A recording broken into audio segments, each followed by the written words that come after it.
ay transfert parce que mënuñu woon gisee parce que mesurer et cetera mais transfert sa portable da nga koy scanner léegi scanner am na si portable yi bu dee da nga envoyé ni transfert da nga koy scanner date bi lépp lay wane kon da ngay gis ne nit ki amul lay bañ a indi ay preuve mais daal li ma la mun a wax képp ku indi sa preuve juge bi da lay bàyyi parce que actuellement condamné wuñu kenn bu fekkee sax da nga indi say preuve dañ lay joxaat sa caution mais nag preuve yi ñu lay laaj yow foog nga indi ko boo ko tegee si loxo juge bi da lay bàyyi nga ñibbi. ah mais moo dal Tandia par exemple. voilà. Tange on lui demande de justifier 63 millions xam nga 62 millions ay kayitam la indi ku mu jox xaalis ku ne signal na ko mu ngi nii. ku mu jox xaalis balaa may jàll liberté provisoire la am. contrôle judiciaire xaw ma liberté. contrôle judiciaire. lu tax. bon ci kaw nee nañ. l'enquête se poursuit mais parce que aujourd'hui si maintenant à l'état actuel on va dire lu mu joxe le temps ñu vérifier ko est-ce que baax naam baaxul mais au moins. voilà foofu lay mbir mi di expliquer c'est-à-dire yow pièce bu ñu la ko joxee da ngay vérifier authenticité. mooy baax naam baaxul. léegi nag est-ce que preuve bi baax na parce que comme il dit il y a le contact de Bachir son numéro de téléphone ak yooyu. maintenant les enquêtes derrière vont montrer au pif est-ce que Amadou Diouf Faye jot na wala jotul. est-ce que loolu yëpp il faut le vérifier. mais loolu xam am lu mu si yokk. c'est-à-dire yow. même transfert juge buñ ko joxee transfert bi nii. mais am na bu ko neexee woo nit ki. waaw ñu def sélection dañuy def sélection. waaw au pif ñu ne xaa ñu jël voilà xaa ñu jël 50 personnes. ñu woo 50 personnes ñu wala 3. ñu woo Amadou Diouf ñu ne ñu ne ko yow yaa Amadou Diouf tak jot na jour bi xaalis mu ne man de jotuma loolu lépp ça dépend. ok voilà. Et la vérification peut se faire au niveau de Sonatel. Exactement. Voilà. Orange. Est-ce que réellement le transfert a été fait ou bien ce sont des papiers falsifiés. Voilà. Exactement. Et c'est pour le bonsoir. jaa ngeen jëf di nuyuwaat internautes yi Carrefour des dox di wéy Amadou Diouf nuyu naa la. Delloo ziar. voilà namoon nañ la vraiment yaa ngi jël train bi en marche chaque week-end nga nam ma. waaw xam nga c'est pas évident une fois par semaine laa lay am. waaw kon yoon la. de baax ñu di leen di nam rawatina Carrefour ak soppe yi nga xamante ni waxtu wi bu jotee rek ñoom dañ leen di bàyyi xel. Amadou dañuy enchaîner parce que fekkee nga ñu doon jeexal chapitre boobu. muy coowal Covid bi. waaye mise en accusation ministre yi nga xamante ni visé nañ leen pour haute cour de justice bi ak it ni nga gisee track bi ñi nga xamante ni cautionné nañ tout ce débat bi nga xamante moo nekk autour yow tey qu'est-ce qu'on peut retenir ak yow par rapport ak situation bi ni mu demee. waaw d'abord damay def benn première peut-être appréciation mooy dama dégg ñu ne le pôle judiciaire financier donc récolté na 15 milliards. Il faut dire que ces 15 milliards c'est constitué par des cautions ay caution la. du xaalis boo xam ne. waaw Bachir nga ko doon leer du recouvrement. heureusement du recouvrement. du xaalis boo xam ne dafa dugg seen caisse te nar faa toog définitivement. est-ce que dégg nga baax li ma wax donc ay caution la yoo xam ne ay nit dañu bëgg a recouvrer seen liberté. pour mën a continuer seen activité le temps que enquête bi di am. donc cette garantie de représentation waral ñoom ñu mën a jëlaale caution joxe ñu téye caution boobu bi ñu defee la somme des cautions mooy pôle judiciaire financier aujourd'hui récolté na 15 milliards en termes de caution koo xam ne say mbir leerul xaalis boobu xëy na mën nañ koo nangu bu boobaa day dugg définitivement dans les caisses de l'État bu fekkee ne nag koo xam ne tuumaal nañ ko gis nañ ne deful dara dañuy jëlaat caution delloo ko caution bi en réalité day substitué wu ak un emprisonnement donc provisoire loolu rek lay signifie donc c'est important maintenant dafa am beneen affaire boo xam ne man ça m'a choqué. Ah bon? Ah non, je suis très choqué d'avoir su que ay individus ñu yëkkati ay xaalis di leen ko jox ne leen dem leen distribuer. Sur quelle base? Tange Tandian, qu'est-ce qu'il représente dans ce pays-là? Sur quelle base? Il ne représente absolument rien. dégg nga baax li ma la wax. Il était dans une ONG. Non xaaral ma ñëw dama ne. Il était non même ma ñëw rek. ma ne. Il s'appelle Omar. non. Omar c'est le truc de Abdoulaye Mamadou Guissé. Ouais, il est le directeur exécutif de cette structure. Non, voilà maintenant c'est l'association. defal ndànk rek Omar li may wax xam naa ko bu baax. Omar sama kanam lañ ko créé. Oui mais du tere mais. Omar sama kanam lañ ko créé. donc voilà dama ne. on lui a pas donné bu ñu ko joxoon Omar. Si Omar lañ ko jox. non defal ndànk rek. defal ndànk xaaral rek ñu préciser. parce que man li ma gis mooy individuellement lañ ko parce que normalement Omar lañ waroon woo. oui. lui il ne dirige pas OMART. Oui, mais il en est le directeur exécutif. waaw defal ndànk rek. Mais je te il a agi au nom de l'OMART en tant que directeur exécutif. defe naa loolu leeral na ko. waaw loolu leeral na ko. defal ndànk non dégg naa li mu wax yëpp. waaw mais lan moo la déranger ci démarche non man parce que bu ñu la déggee yaa ngi naan mais question bi grand fa laa bëggoon déglu. c'est-à-dire xaaral comment naa ñëw. l'argent public mën a dem ci ay tiers sur quelle base. voilà moi base bi. yow comprendre nga le sens de mon il a bien compris. C'est-à-dire que état. voilà. buy joxe xaalis ni ñu ko joxe man moo ma choqué laa wax. c'est-à-dire que à la limite dafa mer ni ay individus lañ ko jox ne leen dem leen distribuer. qu'ils soient ces individus qu'ils soient sous couvert d'une association ou pas c'est pas le plus essentiel. Moi je suis choqué c'est-à-dire que boo xoolee nit ñi bu ñu leen di woo benn par benn kaay da ngay naan mais attends nekkate lii yëpp amoon na. c'est ça qui dérange c'est-à-dire que bu fekkee ne un DAGE moo joxe ay marché yoo xam ne xëy na ni mu ko joxee et cetera yooyu yëpp ça peut se comprendre parce que ça rentre en droite ligne du fonctionnement de l'administration. mais mbëri par exemple dañu amoon association ay DRP lañ ko jaaree. ay woykat yi dañu amoon association mbëri am association. waaw d'accord naa mais artistes yeeg comédiens yeeg mbir mi communicateur traditionnel rek non am na ci yoo xam ne sax c'est même pas des associations ce sont des associations fictives. Ce sont des associations fictives qui fonctionnent comme ça rek bureau boo xam ne ñeenti nit ñoo fa nekk après bon voilà yóbbaale ñeneen ñi ne bon association non gis nga.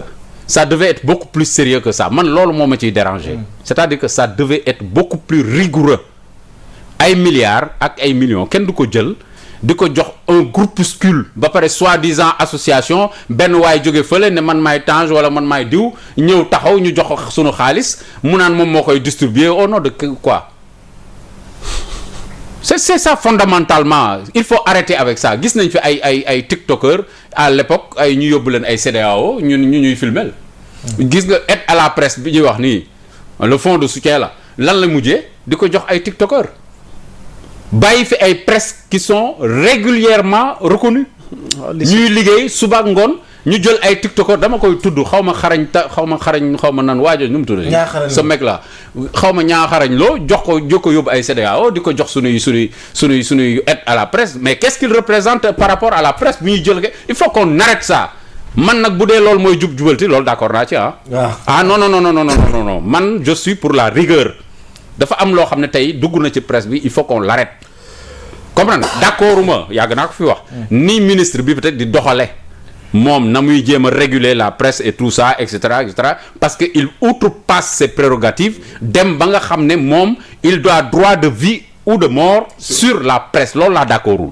mais l'assainissement de la presse parce que y a une infiltration ay tiktokers rek ay xawma jaar Instagram xawma nu ñu koy tuddee ay influenceurs voilà c'est le mot que je cherchais ñu jël ay milliards di leen jox ñu naan ñuy def liggéeyu presse il faut qu'on arrête Covid bi am ñu jël ñooñu da leen joxaat xaalis est-ce que dégg nga bu baax li mu wax c'est ça qui est choquant dans cette affaire-là. dégg naa bu baax li ngay wax. mais quand une partie de la presse wala une certaine presse duñu jouer seen rôle. waaw léegi ñoom au nom de la communication pas par rapport ak presse. bien sûr dañuy dem seeti ji tey ay créateurs de contenu. waaw léegi nag boo xamante ne am na une certaine audience. defal nga que ñu jàllale seen message parce que ñoom li leen intéressé ñooñu dañoo crédible non c'est pas des créateurs de contenu ils sont pas crédibles ils ne sont pas crédibles non da nga may déglu ma wax la damay bàyyi ma wax ils ne sont pas crédibles ma ne waa d'accord man du ma taxaw jaaykatu xeesal ñu koy wax influenceuse nga di ko jox sunu xaalisu Sénégal naan ko demal influencer il faut arrêter. oui léegi nag maintenant grave. il faut arrêter ay jaaykatu xeesal. waaw d'accord. mooy influenceuse. non influenceuse. la communication a changé de paradigme. influenceur da nga nekk déglu ma rek. Amadou la communication a changé de paradigme. non je sais mais c'est-à-dire que c'est le choix. nit ñi ñuy choisir. xam nga tey un Bachir man nit ñuy choisir moo ma choqué. Bachir toi qui es nit ñi ñuy choisir moo ma choqué. waaw d'accord mais nit ñi ñuy choisir moo ma choqué ban. ni nga war a jàllale sa message ak sa liggéey. le choix est discutable. le choix est discutable. quand il s'agit de l'État ça doit être beaucoup plus sérieux. mais non foofu lay waxee. foofu man da ngeen may déglu quand il s'agit de l'État ça doit être plus sérieux. beneen débat lay doon. fi mu waxee d'accord nañ. waaw mais moom ma eggali waaw dama ne. fi déglu ma. dama ne c'est sur le choix. neex naa comprendre. waaw dama ne c'est sur le choix. c'est sur par rapport à l'État. tous les choix sont discutables. État non les orientations état mënul jël ay espèce su tiktokeur. mais état def di leen jël di leen utiliser comme relais ça c'est fait on les a amenés à la CEDEAO. mais loolu du état ça c'est fait. mais loolu du état. Cissé Lo moo ko defoon en tant que président de la CEDEAO mais c'est pas l'état. non mais attends mais bien sûr mais attends il faut renvoyer Cissé Lo il est député de quel pays. mais il est président du parlement de la CEDEAO. en sa qualité de président. mais il n'est pas le seul à le faire ñaata tiktokers lañ dugal ci avion présidentiel. ma ne ñaata tiktokers lañ dugal ci avion présidentiel yóbbu leen. mais d'accord ku ko def comme lu tax mu def ko. ma ne ñaata tiktokers lañ dugal ci avion présidentiel yóbbu leen. mais c'est son choix. il faut qu'on arrête ça. mais ces choix-là tout choix est discutable. donc non man loolu dama ko discuter. ok léegi pour revenir ci kaw ñu dellu ci kaw Covid bi la ñu dellu ci kaw Covid naa ci dellu si. là c'était une parenthèse rek mais qui a tiré en longueur. mais non c'est parce que il n'est pas crédible. pour moi nga ci waroon teg. mu déedéet. mais tegal loolu. Tange Tandian n'est pas crédible man Amadou Diouf maa ko wax. je ne parle pas de Tange. ouais. maa ko wax il n'est pas crédible. Il n'est pas crédible. mais non ça nous intéresse pas mais c'est-à-dire que comme il insiste là-dessus. et celui qui a cité de nous ba cité yenn tur yi sax ba egg ci Cissé Lo. donc damay préciser xaalisu dëkk bi ñu koy jox n'importe qui. état xam nga tey. yow yaa Moussa. nga jóg dem seeti jaaykatu xeesal. ne ko yow laay utiliser comme info parce que dama am benn événement mu defal la. yow li nga bëgg pour influencer ay nit ñu ñëw ci sa concert wala ñu ñëw ci sa événement ça ne me dérange pas mais état